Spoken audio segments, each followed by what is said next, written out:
Assalamualaikum teman-teman. Perkenalkan, nama saya Diah Ramasuci dengan NIM 1912005 dari kelas PAI 6A, mata kuliah Telaah Kurikulum, dosen pengampu analis MPD. Di sini saya akan menyampaikan materi akidah akhlak tentang adab membaca Al-Quran dan berdoa. MTS kelas 8 semester genap. Oke, kita langsung bahas saja materinya di sini. Oke, kita membahas tentang kompetensi inti dulu. KI 1, menghargai menghayati ajaran agama yang dianutnya. KI 2, menghargai dan menghayati perilaku jujur, disiplin, tanggung jawab, peduli, toleransi, gotong royong, santun, percaya diri dalam berinteraksi secara efektif dengan lingkungan sosial dan alam dalam jangkauan pergaulan dan keberadaannya. KI 3, memahami pengetahuan faktual, konseptual, prosedural berdasarkan rasa ingin tahunya tentang ilmu pengetahuan, teknologi, seni budaya terkait fenomena dan kejadian tampak mata. KI 4, yaitu mencoba mengolah dan menyaji dalam ranah konkret termasuk menggunakan, mengurai, merangkai, memodifikasi, dan membuat, dan ranah abstraknya termasuk menulis, membaca, menghitung, menggambar, dan mengarang sesuai dengan yang dipelajari di sekolah dan sumber lain yang semua dalam sudut pandang atau teori. Kompetensi dasar yang pertama menghayati adab membaca Al-Quran dan adab berdoa. Yang kedua mengamalkan perilaku istiqomah sebagai implementasi adab membaca Al-Quran dan adab berdoa. Yang ketiga, menerapkan adab membaca Al-Quran dan adab berdoa. Yang keempat, mempraktikkan adab membaca Al-Quran dan adab berdoa. Nah, indikatornya yang pertama, peserta didik mampu menjelaskan, mengamalkan, menerapkan, dan mempraktikkan tentang adab membaca Al-Quran dan adab berdoa. Yang kedua, peserta didik mampu menjelaskan tentang kewajiban umat Islam terhadap Al-Quran. Yang ketiga, peserta didik mampu menjelaskan serta mengamalkan tentang keutamaan dan mempelajari Al-Quran. Yang keempat, peserta didik mampu menjelaskan tentang Al-Quran dan membaca Al-Quran. Yang kelima, peserta didik mampu menjelaskan tentang berdoa, manfaat doa, lafal doa, dan tata cara berdoa. Oke, lanjut ke materi. Oke, yang pertama yaitu membaca Al-Quran. Pengertian Al-Quran dan membaca Al-Quran. Secara bahasa, Al-Quran adalah berasal dari kalimat bahasa Arab yaitu qara'a yaqra'u yang memiliki dua makna sebagai berikut. Yang pertama, tala'a dalam bahasa Indonesia artinya yang dibaca atau bacaan.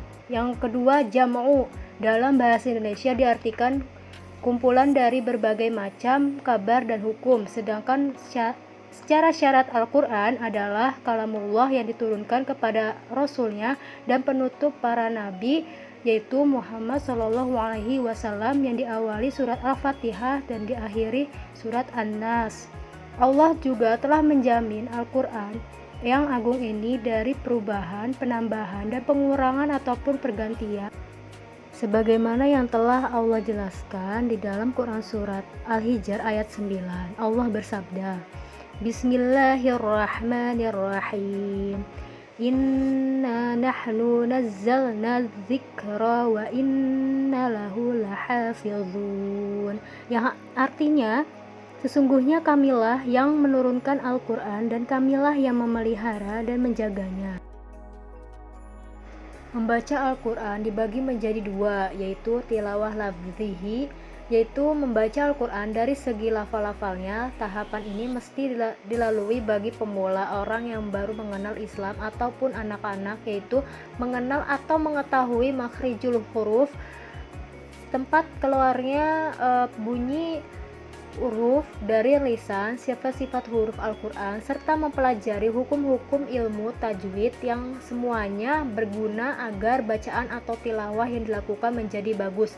Yang kedua, tilawah hukmihi, yaitu membaca Al-Quran dari segi hukum-hukumnya, yaitu menelaah kandungan Al-Quran itu sendiri dengan mempercayai kabar-kabarnya, mengikuti hukum-hukum yang telah ditetapkan oleh Allah dengan cara menjalankan perintahnya dan menjauhi seluruh larangan yang telah disebutkan di dalam Al-Quran.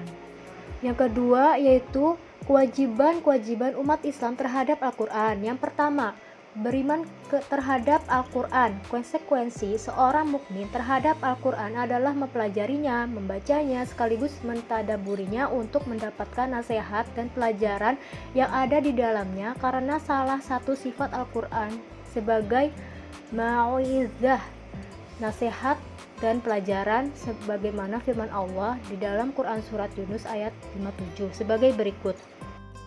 Sebagaimana yang telah dijelaskan di dalam Quran Yunus ayat 57, Allah berfirman, Bismillahirrahmanirrahim. Ya ayyuhan nasu qad ja'atkum maw'idhatum mir rabbikum wa shifaa'un lima fis suduri wa hudaw wa rahmatul lil mu'minin. Yang artinya, wahai manusia, sungguh telah datang kepadamu pelajaran Al-Quran dari Tuhanmu, penyembuh bagi penyakit yang ada di dalam dada, dan petunjuk serta rahmat bagi orang yang beriman. Demikian juga menjadikan Al-Quran sebagai petunjuk dan menempuh perjalanan menuju Allah. Dan dalam rangka inilah Al-Quran diturunkan sebagaimana firman Allah dalam Quran Surat Al-Isra ayat 9. Bismillahirrahmanirrahim. Inna hadzal qur'ana yahdi lillati hiya aqwamu wa yubashshirul mu'minina alladzina ya'lamuna as-solihati anna lahum ajran kabira. Artinya, sungguh Al-Quran ini memberi petunjuk jalan yang paling lurus dan memberi kabar gembira kepada orang mukmin yang mengerjakan kebajikan bahwa mereka akan mendapatkan pahala yang besar. Setelah diimani dan diketahui hukum-hukumnya, maka kewajiban kedua adalah menjalankan perintah-perintah Al-Quran sekaligus menjauhi hal-hal yang dilarangnya, kemudian mendakwakannya ke seluruh umat manusia. Hal itu dimulai dari diri sendiri, kemudian keluarga, dan seterusnya. Hal itu walaupun hanya satu ayat, sebagaimana sabda Rasulullah SAW, yaitu sampaikanlah dariku walaupun satu ayat. Hadis riwayat Bukhari nomor 3461.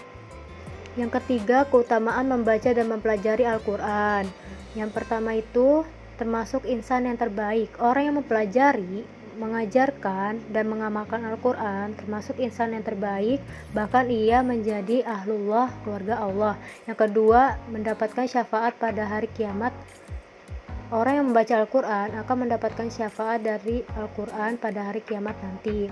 Yang ketiga, memperoleh derajat yang tinggi.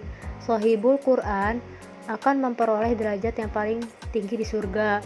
Yang keempat, melembutkan hati. Tilawah Al-Quran akan melembutkan hati bagi pembacanya dan orang yang mendengarkannya dengan baik. Adab-adab pembaca Al-Quran. Yang pertama, niat yang ikhlas karena mencari ridha Allah semata.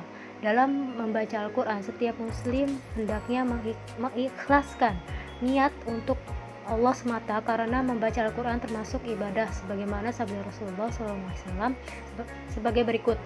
Sesungguhnya seluruh amalan itu tergantung pada niatnya. Hadis riwayat Bukhari dan Muslim. Yang kedua, harus khusyuk, tenang, dan sopan. Dalam membaca Al-Quran, hendaknya menghadirkan hati, yaitu konsentrasi ketika membaca Al-Quran.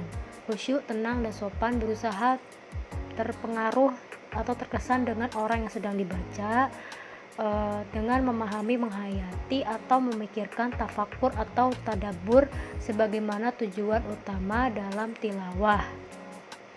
Sebagaimana firman Allah Ta'ala dalam Quran Surat An-Nisa ayat 82.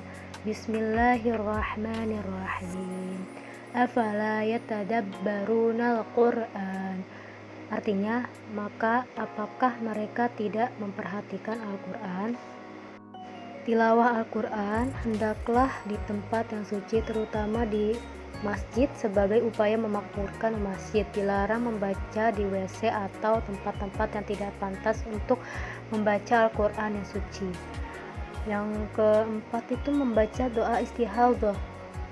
Istihadzah atau ta'awuz artinya mohon perlindungan kepada Allah Subhanahu wa Ta'ala. Hukum membaca isti'adzah bagi seorang yang akan memulai membaca Al-Quran ialah sunnah, sebagaimana firman Allah Subhanahu wa ta'ala berfirman, Bismillahirrahmanirrahim.